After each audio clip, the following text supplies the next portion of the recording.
वैसे जरूरी नहीं है, लेकिन फिर भी वीडियो को लाइक या फिर डिसलाइक कर दिया करें। मूवी का स्टार्ट जापान के एक लड़के इचिगो को दिखाते हुए होता है, जो अपनी मॉम के साथ कहीं पर जा रहा था और रास्ते में बारिश हो रही थी। वो लड़का रिवर के किनारे एक लड़की को देखता है जिसके पास अम्ब्रेला नहीं थी। तब इचिगो उस लड़की की हेल्प करने के लिए उसके पास जाता है। तब इचिगो की मॉम उसे रोकने के लिए उसके पीछे पीछे जाती है, क्योंकि उन्हें वहाँ पर कोई लड़की नजर नहीं आ रही थी। वो लड़की जैसे ही अपना फेस इचिगो की तरफ करती है तो वो बेहोश हो जाता है। अब जैसे ही इचिगो होश में आता है तो वो अपनी मदर को इंजर्ड पाता है। यहाँ पर हमें पता चलता है कि वो लड़की कोई इंसान नहीं थी बल्कि इविल स्पिरिट थी। अब मूवी में काफी साल गुजर जाते हैं और इचिगो अब बड़ा हो गया था। इचिगो को बचपन से ही वो स्पिरिट नजर आती थी और अब वो स्पिरिट्स को देखने का आदी हो गया था। वो अपने आसपास मौजूद हर स्पिरिट को देख सकता था और इवन उनकी हेल्प भी करता था। अब इचिगो जब स्कूल से अपने घर आता है तो वो अपने रूम में एक मिस्टीरियस गर्ल को देखता है। वो लड़की ये देखकर हैरान होती है कि इचिगो उसकी प्रेजेंस को फील कर सकता है। यहाँ पर हमें ये भी पता चलता है कि उस लड़की का नाम रुकिया है, लेकिन वो कोई इविल स्पिरिट नहीं है बल्कि एक सोल रीपर है, यानी इविल स्पिरिट्स को खत्म करने वाली। बातें करते हुए वो सोल रीपर एकदम से इचिगो को चुप करवाती है, क्योंकि उसके हाथ में पकड़े एक ऑब्जेक्ट की हेल्प से उसे पता चला था कि वहाँ कोई इविल स्पिरिट है, जिसको खतरनाक समझते हुए इचिगो जल्दी से अपनी फैमिली को बचाने के लिए उनके पास चला जाता है। पर अभी तक वहाँ सब कुछ नॉर्मल था। तब अचानक से एक ब्लास्ट होता है और दीवार में एक काफी बड़ा होल बन जाता है। तब एक जॉइंट हैंड इचिगो की सिस्टर को उठाकर ले जाता है। तब इचिगो अपनी बहन को बचाने के लिए बाहर जाता है, जहाँ वो एक काफी बड़ा मॉन्स्टर देखता है जो इचिगो को मारने ही वाला था कि तभी कोई चीज इचिगो को पीछे करके बचा लेती है। और ये सोल रीपर यानी रुकिया थी जो उस मॉन्स्टर से फाइट करने आई थी। रुकिया मॉन्स्टर पर अटैक करके इचिगो की सिस्टर को बचा लेती है। इसके बाद रुकिया इचिगो को बताती है कि ये मॉन्स्टर एक इविल स्पिरिट है जिसका नाम होलो है, जो कि यहाँ तुम्हारी तरफ तुम्हारी स्ट्रॉन्ग स्पिरिचुअल पावर की वजह से अट्रैक्ट हुआ था। और जब रुकिया और इचिगो बात ही कर रहे थे कि वो मॉन्स्टर होलो अपनी नेक को बड़ा करके फिर से रुकिया पर अटैक कर देता है। और जैसे ही वो रुकिया को खाने वाला था तो रुकिया उसके माउथ को लॉक कर लेती है, जिससे वो खुद को बचा लेती है। और जब रुकिया मॉन्स्टर पर अटैक करने के लिए जंप करती है तो वो मॉन्स्टर रुकिया को कैच कर लेता है। वो मॉन्स्टर अपने माउथ के जरिए रुकिया की पावर्स को अब्सॉर्ब कर रहा था, लेकिन रुकिया कुछ मैजिकल स्पेल्स का यूज करते हुए खुद को और अपनी मैजिकल पावर्स को बचा लेती है, जिसकी वजह से वो मॉन्स्टर काफी दूर जाकर गिरता है और रुकिया ऑपोजिट साइड पर गिरती है, जहाँ इचिगो फील करता है कि रुकिया इंजर्ड हो गई है, इसीलिए वो उसके पास जाता है। अब यहाँ रुकिया इचिगो को कहती है कि अब तुम ही हो जो इस मॉन्स्टर होलो को मार सकते हो, क्योंकि मैं जानती हूँ कि तुम्हारे पास स्पिरिचुअल पावर्स हैं। वो कहती है कि मैं तुम्हें अपनी डेथ गॉड पावर्स भी दे दूंगी, जिससे तुम जब चाहे एक सोल में चेंज होकर अपनी पावर्स का यूज करते हुए इन्हें मार सकते हो। और इसी सब के दौरान उनको वहाँ पर दोबारा से वो मॉन्स्टर नजर आता है। रुकिया जल्दी से उस मॉन्स्टर को देखते हुए अपनी तलवार इचिगो की बॉडी में स्टैब करती है और अपनी सारी पावर्स उसमें ट्रांसफर कर देती है। तब यहाँ हर चीज एकदम से व्हाइट हो जाती है और कोई शैडो मॉन्स्टर का बाजू काटते हुए नजर आता है, और ये शैडो असल में इचिगो की सॉल थी। अब होलो बहुत गुस्से में इचिगो की तरफ बढ़ता है, पर इचिगो जंप करते हुए उस मॉन्स्टर पर अटैक करता है और उसी दरमियान में से काट देता है, और इससे वो मॉन्स्टर इस दुनिया से खत्म हो जाता है। सीन कट होकर इचिगो के बेड पर जाता है, जहाँ पर वो सो रहा था और ऐसा लग रहा था कि जो कुछ अभी हुआ वो इचिगो का ड्रीम था। लेकिन जैसे ही वो रूम से निकलकर नीचे जाता है तो वॉल को टूटा हुआ देखता है, जैसे वो रात में टूटी थी, जिससे हमें पता चलता है कि वो सब सच था, न कि कोई ड्रीम था। लेकिन इचिगो की फैमिली की याददाश्त जा चुकी थी और उन्हें लग रहा था कि ये वॉल किसी ट्रक ने तोड़ी थी, बस सिर्फ इचिगो ही था जिसे वो सब कुछ याद था। इन सब चीजों को इग्नोर करते हुए इचिगो स्कूल चला जाता है, जहाँ रुकिया उसे एज अ न्यू स्टूडेंट मिलती है, जिसे देखकर वो काफी हैरान रह जाता है, लेकिन रुकिया उसे खामोश रहने के लिए कहती है। इसके बाद वो उसे स्कूल बिल्डिंग की रूफ पर लेकर जाती है। वहाँ वो उसे बताती है कि मैंने अपनी सारी पावर्स तुम्हें दे दी हैं, जिसकी वजह से मैं अपनी सोल वर्ल्ड में वापस नहीं जा सकती।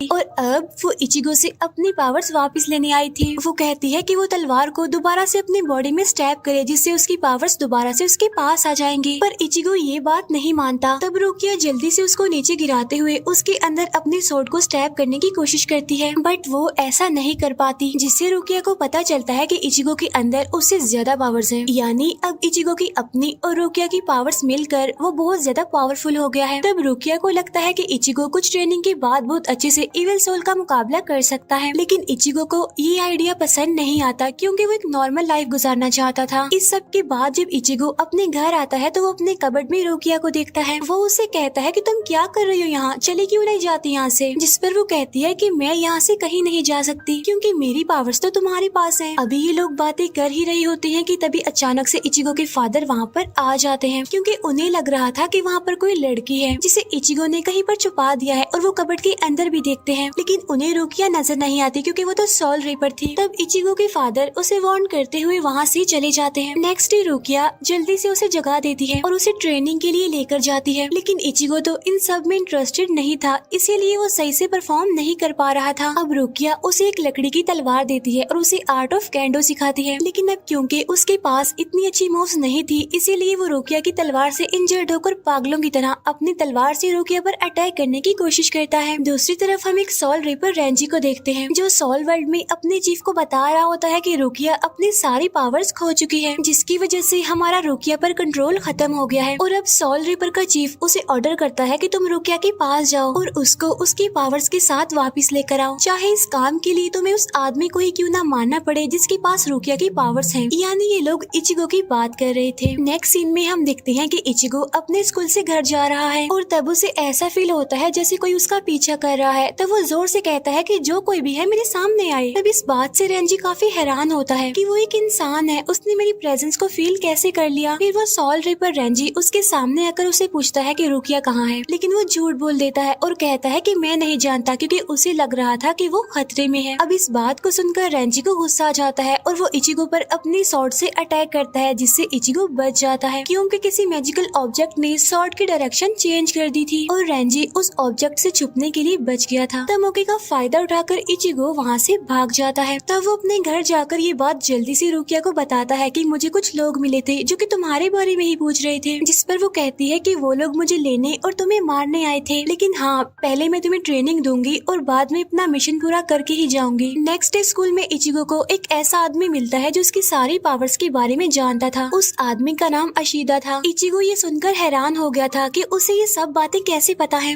जिस पर वो आदमी कहता है कि मेरे पास भी ऐसे ही पावर्स हैं। वो लड़का इचिगो को बताता है कि मैं एक ऐसे ट्राइब से हूँ जिसे सोल रिपर ने खत्म कर दिया है। अशीदा अब अपनी मैजिकल पावर इचिगो को दिखाने के लिए यूज करता है। वो अपने मैजिक से बो एंड एरो यानी तीर कमान बनाता है। तब उसके मैजिकल एरो को देखते हुए हमें ये बात पता चलती है कि इचिगो को सोल रिपर रेंजी से बचाने वाला कोई और नहीं बल्कि अशीदा ही था। यहाँ अशीदा उसे रिक्वेस्ट करता है कि प्लीज तुम उन सोल रिपर से बदला लेने के लिए मेरी हेल्प करो, और डराने के बावजूद भी इचिगो उसकी बात नहीं मानता और अब वो इचिगो को गुस्सा दिलाने के लिए एक स्टोन तोड़कर शहर में गिराता है, जिससे वहाँ होलो यानी इविल स्पिरिट आने वाली थी। और रुकिया को जैसे ही इविल स्पिरिट की प्रेजेंस के बारे में पता चलता है तो वो अपने फ्रेंड को बचाने के लिए उसकी हेल्प करने के लिए आती है और जल्दी से उसे पंच करते हुए ह्यूमन से सोल रिपर में बदल देती है। वो लोग जल्दी से रोड पर आते हैं जहाँ पर एक मॉन्स्टर एक बच्चे को मार रहा था। वो मॉन्स्टर दिखने में एक स्पाइडर जैसा था जिसकी बहुत सारी लेग्स थी।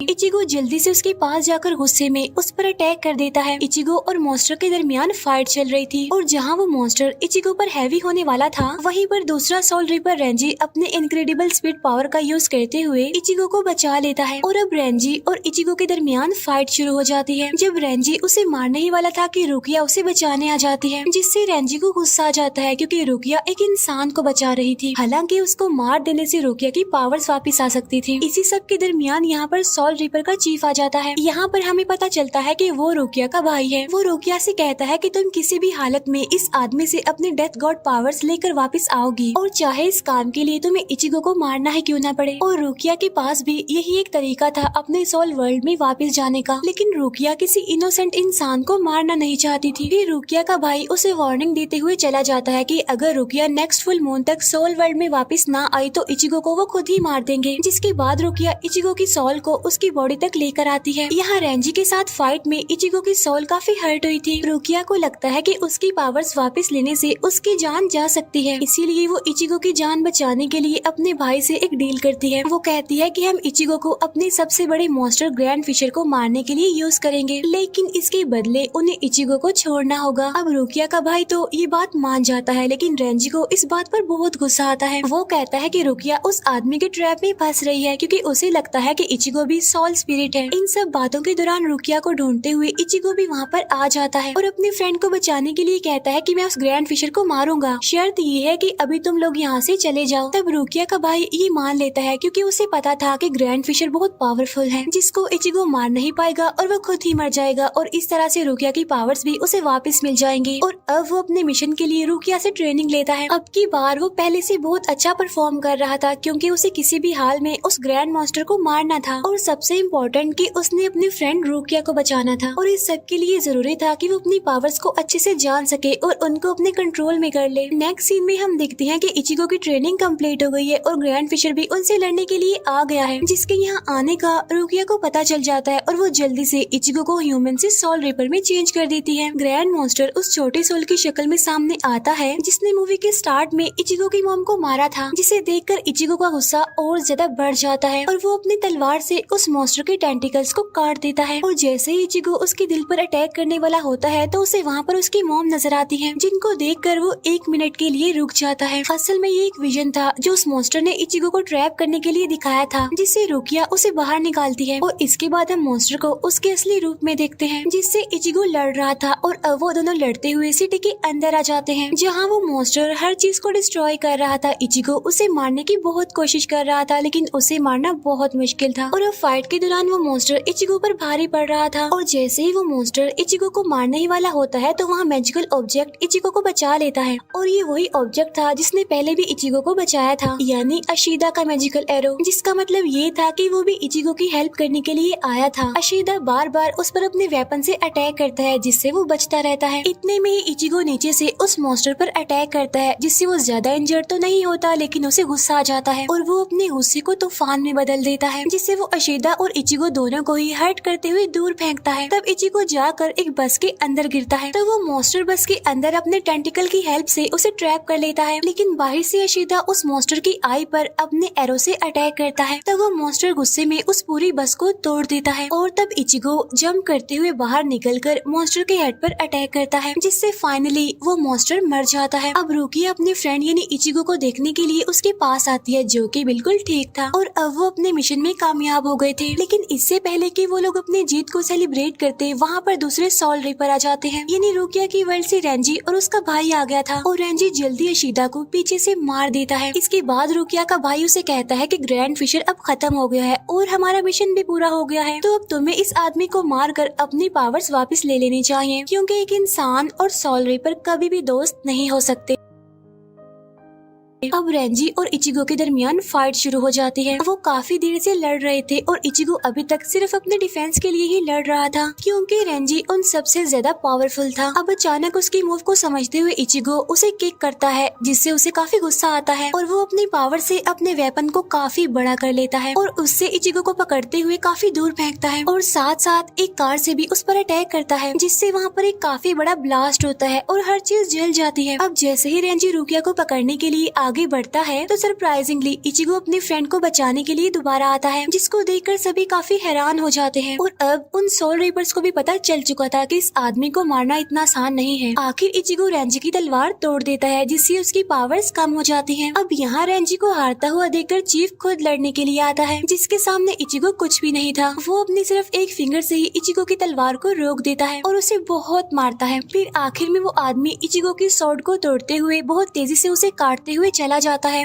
लेकिन इस बार दोबारा रुकिया को बचाने के लिए वो उठता है, जिससे रुकिया के भाई को गुस्सा आ जाता है। तो वो उसे जान से मारने के लिए आगे बढ़ता है, पर रुकिया आगे बढ़कर उसे किक करती है जिससे वो कार पर जाकर गिरता है। वो उसे उठने से रोकती है और अपने भाई के सामने उसे बुरा भला कहती है। रुकिया अपने भाई से वादा करती है कि वो अपने पावर्स के साथ अपनी दुनिया में वापस जरूर आएगी, जिसके बाद वो अपनी स्वॉर्ड को इचिगो की बॉडी में स्टैब करती है और अपनी सारी पावर्स उससे वापस ले लेती है। यहाँ हर चीज पहले की तरह व्हाइट हो जाती है और सीन कट होकर फिर से इचिगो के बेड पर आता है, जहाँ वो अभी भी जिंदा था क्योंकि रुकिया ने अपने डेथ गॉड पावर से उसे मरने नहीं दिया। अब इचिगो की नॉर्मल लाइफ स्टार्ट हो गई थी और वो नॉर्मली अपने स्कूल जाता है, जहाँ उसके सारे फ्रेंड्स पहले जैसे ही थे, पर रुकिया वहाँ पर नहीं थी और ना ही वो किसी को याद थी। लेकिन इचिगो उसे बहुत मिस कर रहा था और फिर वो अपनी बुक में रुकिया के लिखे हुए वर्ड पर स्माइल करता है और उसकी स्माइल के साथ ही ये मूवी यहीं पर एंड हो जाती है। Thank you for watching.